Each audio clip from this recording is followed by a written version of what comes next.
let's bring on our esteemed guest for today. 1 second.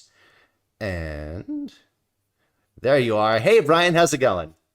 Hey guys, it's going really good. Thanks for having me. Oh, thank you for being here. So, everyone, this is Bryan Hamilton. He is an integrated resource program manager for the National Park Service. Now, Bryan, as a Hollywood screenwriter, I, of course, know what an integrated resource program manager is. But for those in the audience who might not know what that is, could you please describe it to us real quick? Of course. So my job, a resource program manager, is I manage natural and cultural resources and in a national park, Great Basin National Park in Nevada. And that includes things like caves, weeds, vegetation, fire, wildlife, cultural resources like rock art, and a lot of basically the natural and cultural resources in the park. Gotcha. All right, that's awesome. Thank you for making sure that we don't spend all of our resources all at once. We appreciate that. All right, so now I have a little narrative warm-up exercise for you.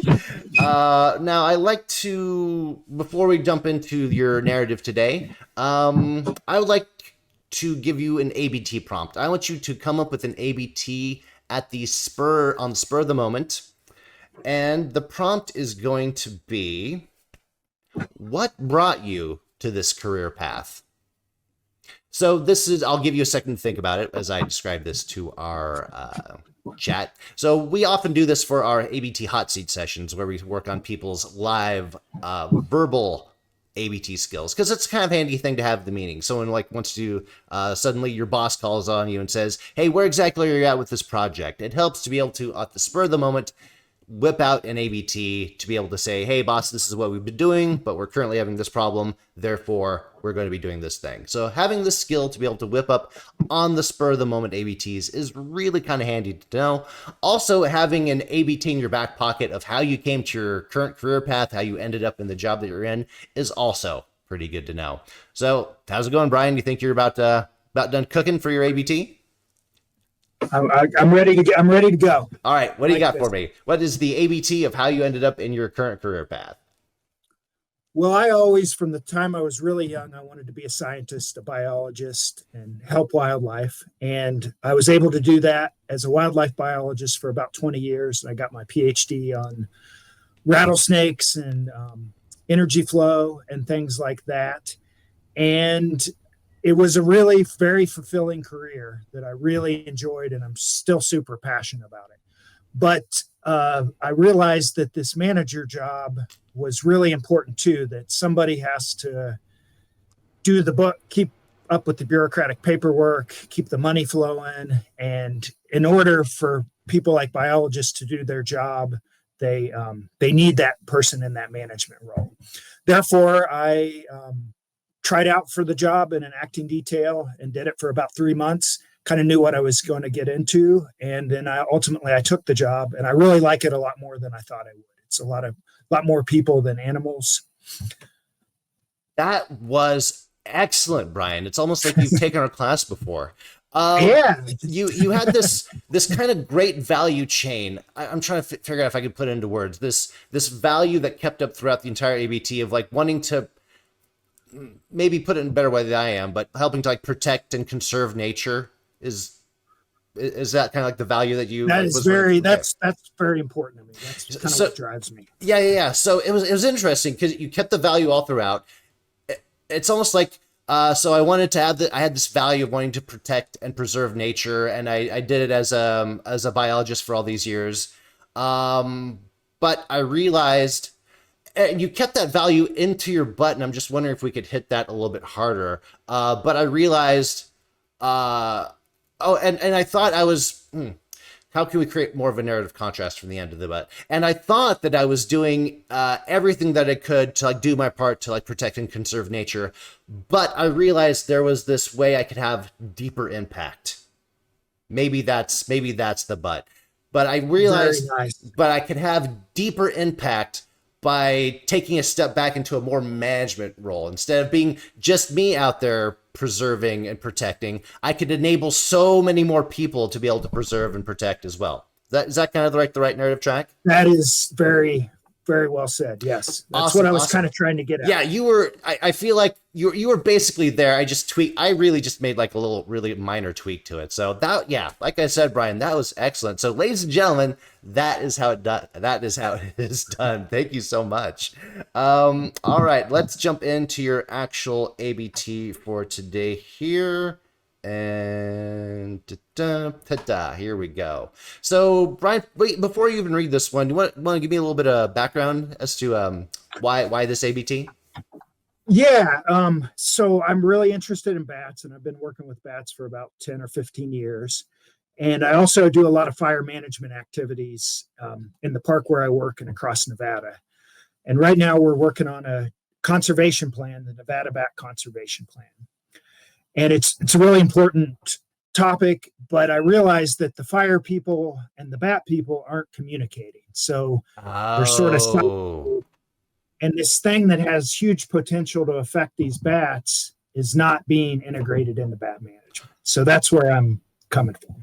oh, I like what you said this right there. There's this huge potential. There's this huge potential for this thing to like positively or negatively affect bats.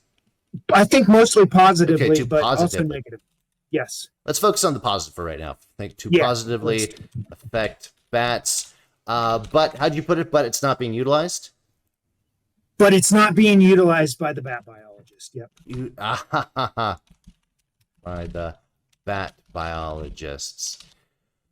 That right there, I think, kind of speaks to the core. So we need to get them to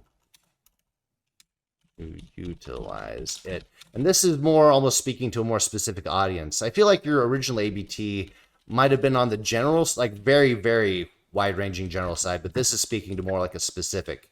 Go ahead and read your original ABT for us, just so we can kind of get it in our heads. Sure. Wildland fire management affects all ecosystems in Nevada. These activities occur on a vast scale and include fire suppression, fuels reduction, and ecosystem restoration. But wildland fire management has significant direct and indirect impacts to bats. Therefore, understanding and using fire management strategically as a tool for bat conservation is critical in Nevada. Interesting. Okay. So every narrative is a journey from point A to point B. There has to be some form of journey taking place. I think the journey that you want to take place, just based on this new ABT that you gave us, is point A is fire management is not being utilized. And you want to take us to a place where the fire management is being utilized. Is that right? That is exactly what I would like to do. Okay. Yes. Okay. Gotcha. So here's one interesting note about your existing narrative, the original one. It doesn't feel like a narrative to me. So for something to be a narrative, I don't know why everything's defaulting to green text today. For something to be a narrative, you need kind of two components. You need the action component. We often use the term journey. And there has to be a place that you're going that you value. So where you're at is a place that you do not value. Where you're going is a place that you do value. And there has to be an action taking you from one to the other. You usually see that action in the therefore. Therefore, understanding and using fire management strategically as a tool for bat conservation is critical in Nevada. This doesn't feel like an action. This feels like a logical conclusion. Does that make sense? It does. Yeah, I see this a lot, especially, and sometimes that's okay. So sometimes ABTs that are just logical arguments and not narratives are okay. I've found that's especially true for like inner circle ABTs. If this was an inner circle focused ABT in which everyone understands all the context for this entire thing, you don't need much more than a logical conclusion at the end. Everyone understands kind of like where you're going from there. But for a narrative, which is what we're going to focus on today, we're going to like try to get you more toward action, which is already like what this like quick, almost almost close to a CABT revision of what we're doing got us to. So we need that. Let's see. Like if we want pure CABT for this, there's this thing we need to do, but we're not doing it. Therefore, let's do it. I think that's your narrative at its core. Does that sound right to you? I think that sounds right. Could I give you just a little context? Sure. Go ahead. Because I think you got it. Okay. First off, this stuff is happening whether the bat people want it to happen or not. Oh, okay. We're just not engaged. Fires are happening. People are out doing stuff. Oh, that's there's this thing. Maybe instead there's this thing we need to do. There's this opportunity we should take advantage of, but we're not. That is, I think, true. Yes. But we're not. Therefore, let's do it. Let's take advantage of that opportunity. That's already getting more interesting, and that's going to speak to audiences in that kind of FOMO kind of way, that fear of missing out. Like, hey, there's this great thing that we could be doing. We could be getting all these benefits, all these opportunities from it. But guess what, guys? We're dropping the ball. So let's not drop the ball anymore. Okay, cool. Can I give you another little context? Keep feeding me, Brian. Keep feeding me. Num. Of what biologists do, conservation biologists do when something is happening is we always gravitate to the negative. So it's always don't do this, and this, or you're going to hurt my bats. Oh, yeah. And that's important. Yeah. But also not doing these things has impacts on the bats too. Therefore, I think it's important to look at things holistically rather from this narrow sort of negative, sort of a myopic view of you cut a tree down that could hurt bats, as opposed to cut trees down and it really help bats because now there's more insects or something to that effect. Right. So this, Brian, I have bad news from you. That mindset of always focusing on the negative, that is so far beyond just conservation biologists. Like the more I've been doing research into this, the more that it looks like this is just human nature at its core. Like this goes right down to neuroscience. I've been, I've been, as kind of like a little side hobby lately, I've been looking into, are there any like therapy modalities out there that kind of mimic what we do for the ABT, like mimic this right here? And yes, there is. It's called solution-based therapy. It's a type of therapy that's very goal-oriented. It's all about setting up the heaven of what it is that you want, which is like a big thing we do in ABTs. But they complain about the same thing. It's so easy for all of their clients to think about the negatives, about all the horrible things. But if you try to get them to think about, okay, well, what do you want your life to actually look like? Like, that's impossible. That's like pulling teeth. And it's like a neurological basis to it. We have in our brains, our limbic system, our amygdala, which is so tuned to having a negativity bias, always looking at the problems, always like kind of stamping any past problems into our mind so that we'll remember those past problems from forever and project into the future any problems that could happen. But the amygdala doesn't do the same thing for positives, for like goal setting, for things that could possibly work out. The only thing we have for that is our frontal lobes, our prefrontal cortex. And this thing is expensive. This takes a lot of work to use, like making those positive futures, setting those positive goals. The limbic system is automatic, but doing what you're talking about doing, getting like conservation biologists or anyone to think of like positive goals, that takes skill, that takes training. And I realize that that's actually what we're doing in the ABT as well. We're trying to get people to actually get that training, to get their prefrontal cortex to do what their limbic system is not doing. Does that make sense? Or did I just spout a bunch of neuroscience garbage at you and it's like, what? Well, it is the neuroscience garbage, but it like very much makes sense. And I remember we used to kind of talk about, different levels of narrative impact. There was like this cerebral impact, which is hard. There was the heart and there was the gut. Yeah. And there was the even lower. And it sort of mimics that. What you're talking about is kind of on that ladder. Yeah. So there's the, we get this from the acting world, the different places to act from. You can act from the head, you can act from the heart, the gut or the groin.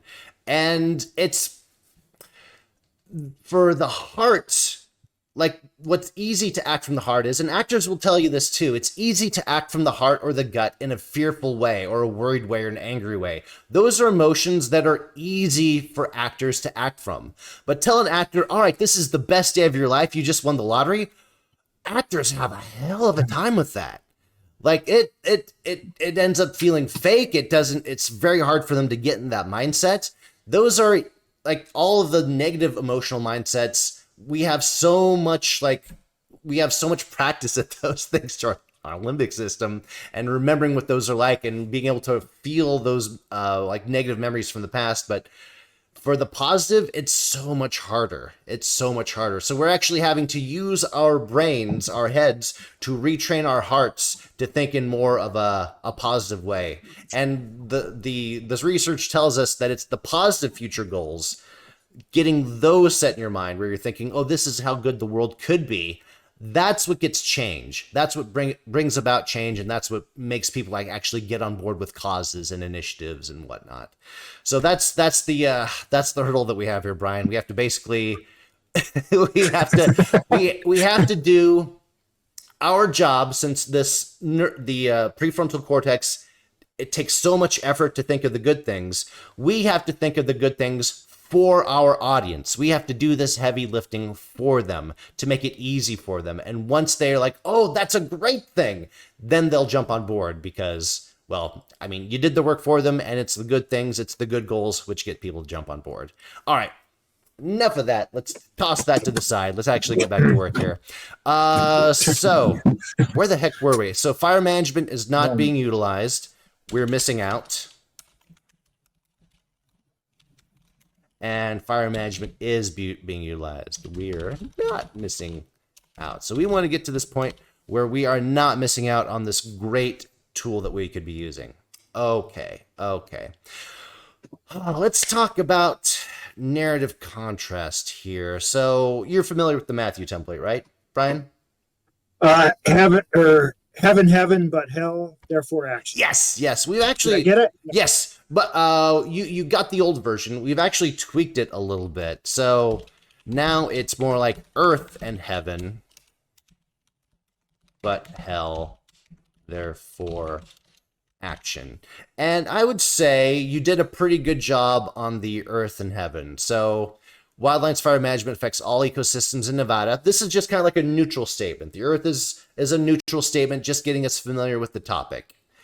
These activities occur on a vast scale and include fire suppression, fuels reduction, and ecosystem restoration. Okay, so this is the good that comes out of all of it, and that's great. Now, I want to push you one step further for your heaven, and this is where it gets tricky. So let me see if I can find my stupid graph. Actually, I don't need my stupid graph. So I'm beginning to figure out what this heaven part means at a deeper level. And I think the heaven is really your end goal, what you're moving toward. And a big thing that we're trying to accomplish is to make it so that the audience understands what it is that you are doing and how that thing is going to affect them in a positive way. That's really what we're looking at for the heaven. So really what this equals is what you're doing plus what the audience values. That's what we're really looking for. So in the case of what it is you're doing, you stayed kind of broad here. You kept it up at wildland fire management. Like this is still about wildland fire management. I want to get more specific. I want to know what you're doing when it comes to using fire management for bats. So, who would you say your audience is for this ABT, first off? I would say it's bat biologists. It is bat. I thought that's where you were going with this. I'd like it to be broader, but that's really, right now, I'd say it's bat biologists. Okay, so I think this fits right in there then. Let's just use your original Earth. I think this is fine. Wildland fire management affects all ecosystems in Nevada. And if, okay, so we want to speak right to the audience's values, and we want to get to, since these are bat biologists, we want to get to the bat biology ASAP. So if we were to effectively use fire management for, how should we put this? Bat conservation, that seems kind of a vague word, but we can use it for now, bat conservation. Okay. Then, so what would that mean? So, and this is where we speak to the audience's values. If we were to effectively use fire management for bat conservation, then what would that mean for bats? Then we would have healthy ecosystems, more water, more insects, and more bats. And more bats. Well, I think that's what we want. I think that speaks right to it then. Yeah. See, if we were to effectively use fire management for bat conservation, awesome. But so this is our heaven. So let's talk about our hell. So that's not what's happening right now, though, right? You said we're missing out on it? That is not what's happening. Okay. And I think that's a great start to it. But that's not happening. Randy and I are finding that a short, sharp but statement just to quickly twist from one direction to the other. We went in this really good positive direction. Now we're quickly twisting to a negative. We're not being around the bush, but that's not happening. We're finding that's like the most effective to like get into the butt and to reorient the audience ASAP. Just a quick reorientation with a quick general statement. Then we can start digging into the details. So why is it not happening? Why are we not using it right now? I think it's because bat biologists are separated from fire managers. Oh, because bats are separated from fire managers. Can we get one level deeper? Why is that happening? Is it just we've never tried to bring these two groups together before, or I think we've never tried, but it's the siloing thing of our bat biologists are separated from fire managers due to siloing. It's that simple? Like it's just I think it's that simple. My job is to count bats. Your job is to manage fires, and we don't really talk about that together. And the language is so different too. This must come up for you a lot too, where when you're trying to bring two groups together, what's the common language, and you wrap that into an ABT. Yeah, exactly. By trying to speak to as many common values, like core values, as you possibly can. That's how. So, therefore, but I think you captured hell very well. We captured hell. We yes. Let's see. Therefore, once again, a quick turn to change directions. We are going to fix this. We'll just keep that for now, nice and simple. Therefore, we're going to fix this by. So, what are we doing about this? How are we going to make this better? Bat biologists should actively engage in fire management. They should be at the table from the planning to the implementation to the monitoring stages. And I think that.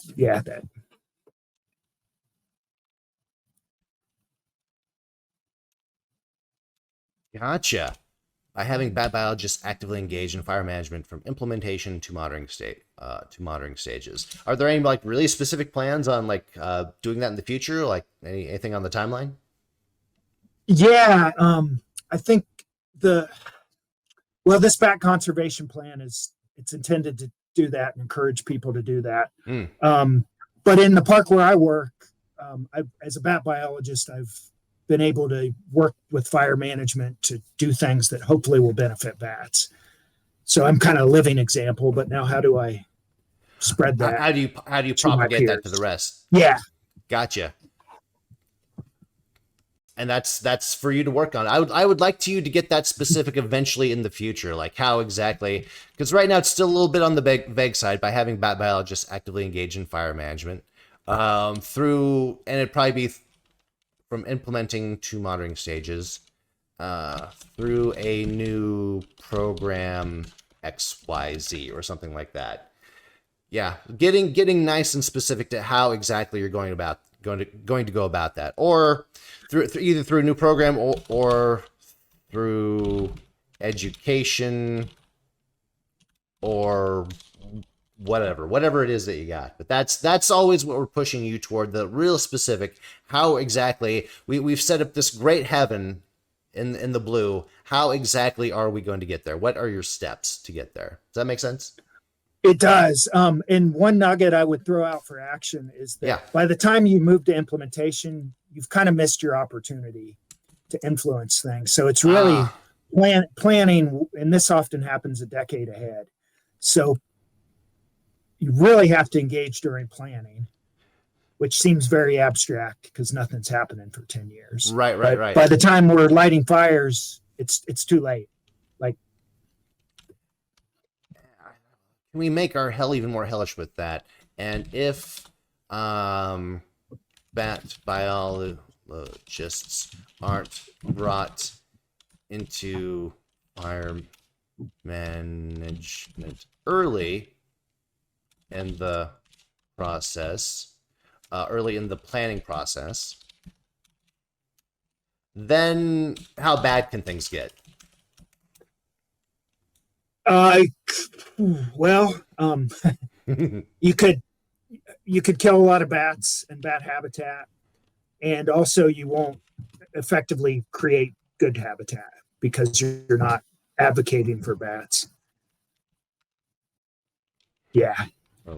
It's kind of a missed opportunity, I guess. The missed opportunity, missed opportunity of creating healthy habitats for bats. Oh, that's good stuff. All right.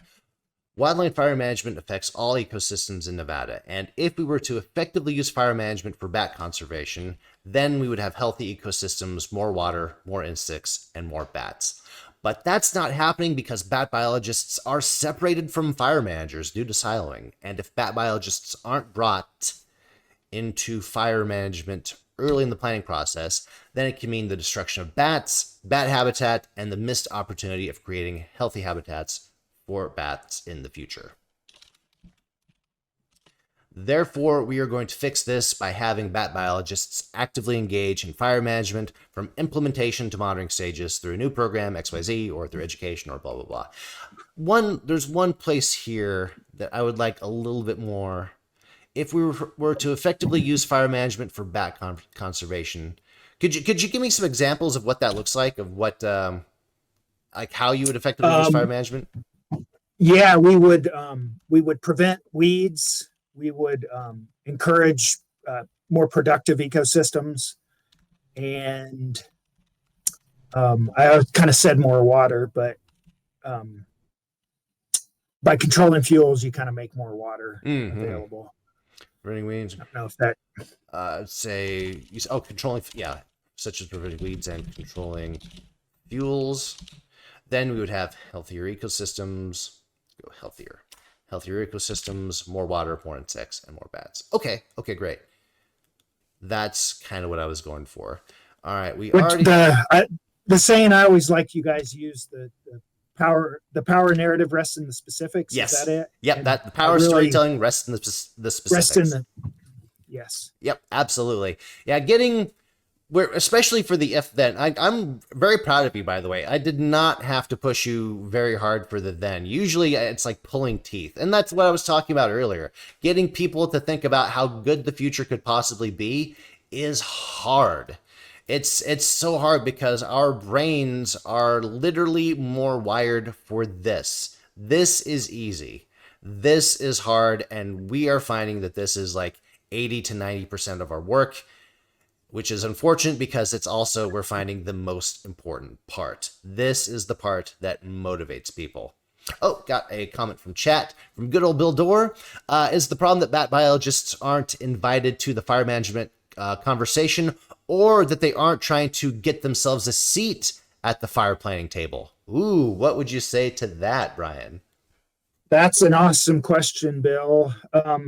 I think it's more that they aren't trying to get themselves a seat, that they don't see that as part of we don't see that as part of our umbrella of being a bat biologist. Gotcha. So it might not be. Say that one more time, Bryan. I think there was something there.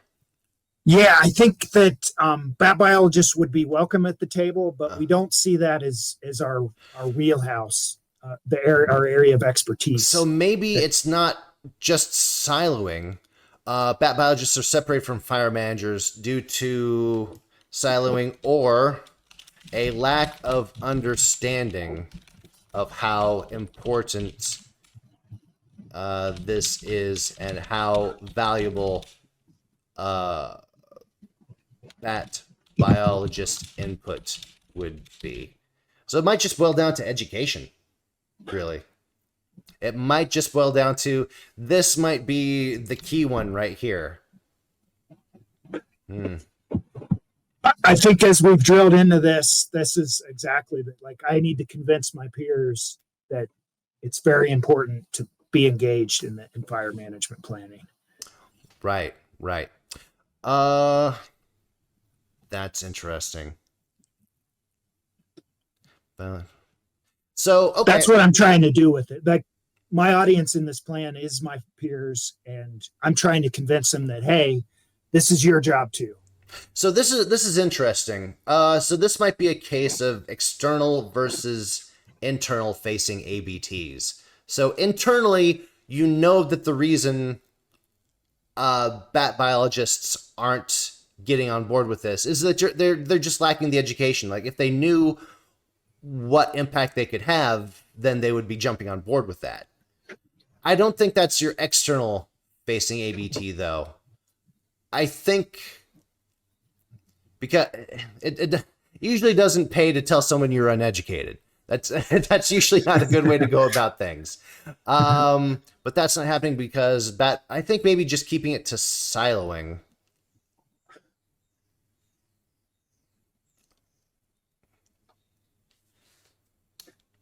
Yeah, and this must come up a lot too. We can't be everything all the time. Yeah. So we have to be strategic. Mm-hmm. People are also looking to this as well as okay, cool. I believe it's important. Now, what do you want me to do? Right. So it's giving them specific things that they can then implement. Right. So the entire education thing, and they have to understand how important or valuable this would be. That's great for internal, but for them, for the external, you need to actually say, okay, here's what you can do. Here's the action that your audience member can take. And you're absolutely right, Bryan. So either by introducing a new program or by just getting them to meet their local fire managers and letting them know how to have that conversation with like the local wildlife fire management, some kind of program like that, some kind of specific action that they can start taking, and as specific as you can possibly get.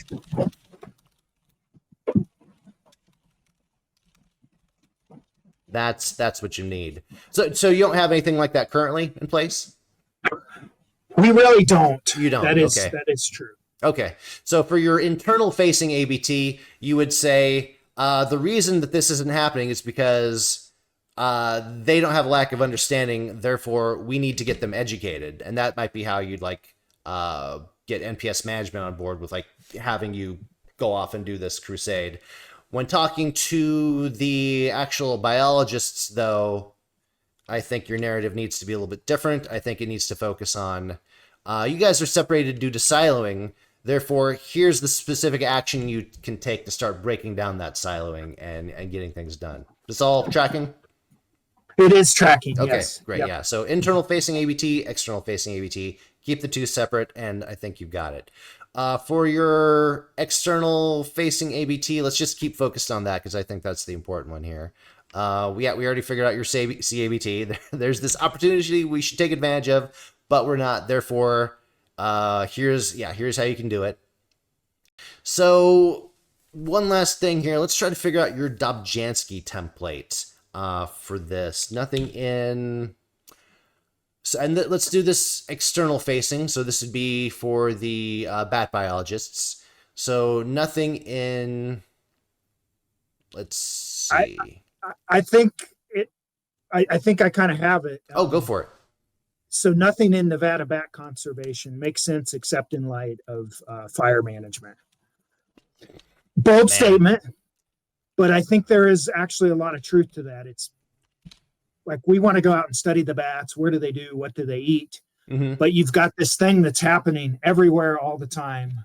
Yeah, we're not seeing. I think that's the key word right there. Conservation. Like you can study, but to conserve, it really kind of boils down to doing this correctly. Gotcha. Man, this was a great session, Bryan. We covered a lot. Oh my God. Any final comments for you to add in here? Well, I loved it too. Thanks, Matt. This was a great session. I'd literally been working on, not this ABT per se, but this idea for weeks. And I thought, oh man, I got this together. It's not going to be a lot of fodder for us to work on. But there was a lot. And like, it really did help me drill into what is my problem here and how can I solve it in a way that I just didn't get for those weeks of just looking at the screen and thinking. So thank you for. You bet. And this is why. So you talked about like common languages before and like how important it is for like two different groups coming together to have a common language. You're a bat biologist. I'm a Hollywood screenwriter. Like, how does this work? How does this work? And it works because we have a common language. We have this language of narrative. This is how we think. This is how the brain works. This is what solution focused therapy does. They just don't use the ABT, not yet. This common language of goals and obstacles. Therefore, here's the action we need to take to get through the obstacle to our goal. Having this common language like gets us so far, and that's why I think the ABT is important for exactly things like this because it helps us think better. So. Thank you, Bryan, for being part of this thinking experiment, and thank you to our chat room for helping out. Oh, by the way, Bill Dorr had one final suggestion. Yeah. Nothing in conservation makes sense except in the light of working together. That's at the broader level right there. That's really, really good. So now you have a tough choice to make. I thought I was going to be a bat biologist and just worry about bats all the time. But as it turns out, you have a higher calling. Yes.